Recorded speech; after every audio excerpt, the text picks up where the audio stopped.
रविवार पुरुष आणि महिला संघांसाठी निराशा घेऊन आला. आपला ऑस्ट्रेलियाचा दौरा सुरू झाला आणि त्याचबरोबर भारतामध्ये महिलांचा विश्वचषक सुरू आहे.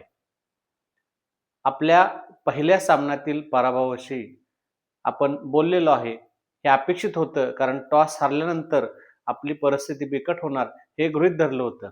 परंतु त्याहीपेक्षा महिलांचा पराभव मनाला जास्त लागणारा होता, कारण महिलांच्या पुढच्या वाटचालीसाठी अतिशय महत्त्वाचा असणारा हा सामना होता आणि महिलांनी या सामन्यात दिलेली झुंज ही चांगली होती, परंतु शेवटी पदरामध्ये अपयश पडलं.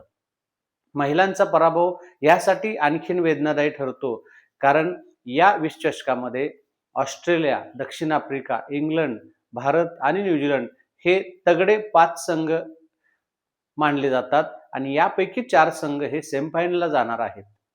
त्या मानानं पाकिस्तान, श्रीलंका आणि बांगलादेश हे महिलांच्या मध्ये दुबळे संघ समजले जातात. म्हणून या 5 संघातील सामने हे खूप महत्त्वाचे ठरले जातात.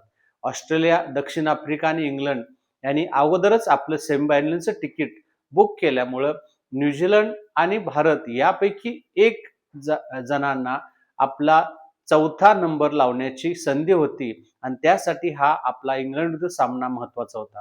खरं तर आपण प्रत्येक सामन्यात चांगली कामगिरी केलेली आहे. ऑस्ट्रेलिया असू दे, दक्षिण आफ्रिका असू दे किंवा इंग्लंड असू दे, या तिन्ही तगड्या संघांच्या विरुद्ध आपण शेवटपर्यंत सामन्यात होतो. परंतु अंतिम 5 षटकात काय माशी शिंकते कळत नाही, पण आपण महिला पराभव पदरी ओढवून घेतो. तीच गोष्ट कालच्याही इंग्लंड विरुद्धच्या सामन्यात झाली.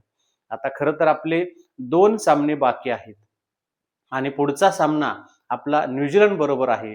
जवळपास हा सामना नॉकआउट या प्रकारात मोडतो, कारण या सामन्यात जर विजय मिळवला तर त्या संघाची पुढची वाटचाल सोपी होणार आहे. खरं तर आपल्याला दोन्हीही सामने जिंकणं अपेक्षित आहे, परंतु न्यूझीलंड विरुद्ध सामना हा सर्वार्थानं महत्त्वाचा ठरणार आहे, कारण हे दोन्हीही संघ तगडे आहेत.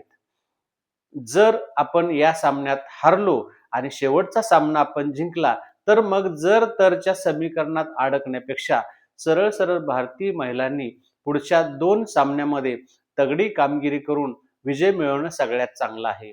खरं तर भारतीय संघाची फलंदाजी बघितली तर कालच्या सामन्यातही स्मृती मंधाना, त्यानंतर कर्णधार हरमीत कौर आणि दीप्ती शर्मा यांनी छान फलंदाजी केली, पण ऐन मोक्याच्या क्षणी या तिघींचे बळी गेल्यामुळं आपल्याला पदरामध्ये पराभव आला.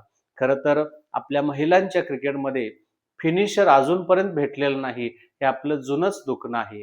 हे दुखणं जर पुढच्या 2 सामन्यात कायम राहिलं तर आपल्याला आपल्या बॅगा भराव्या लागतील, हे निश्चित आहे. म्हणूनच येणारे पुढचे 2 सामने महिलांच्या दृष्टीनं अतिशय महत्त्वाचे आहेत. बघूया पुढच्या न्यूझीलंड विरुद्ध सामन्यात आपला संघ पुन्हा तडफेनं उठून चांगली कामगिरी करतो का ते.